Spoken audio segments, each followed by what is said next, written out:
саламатсыздарбы урматтуу Каракөл шаарынын тургундары. Бүгүн 15-октябрь 2022 жыл биз волонтерлор ошо Поймадагы айлана чөйрөнү жыйнаган чыкканбыз.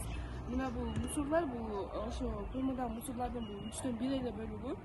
Бардыгыңыздарды тазалыкка чакырабыз, өзгөрүүнү өзүбүздөн баштайлы. Сен таза болсоң, мен таза болсом, коом таза болот демекчи. Келиңиздер. Ар бирибиз ушу келечектеги балдарга үлгү болуп, мусорный бактарга таштайлы, өзүбүздүн айлана чөйрөбүздү жыйнайлы, таза абада таза коомдо жашайлы.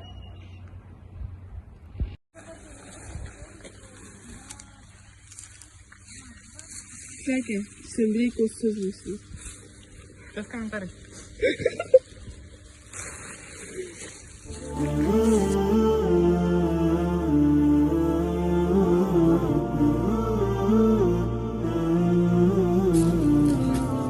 Ассаламу алейкум, урматтуу жамаат. Мынакей бүгүн Каракөлдүн жаштары кайрадан тазалоо иш-чарасына чыктык. Бүгүнкү кылып жаткан жерибиз ушу Пойма пятачоктон баштап, ушул жактан кетип атабыз. Мынакей лестницанын түбүнө чейин. Азыркы учурда 4 кап мусор таштап келдик. Кудай буюрса бул биринчи рейс, дагы көрөбүз канча мусор чыгат экен.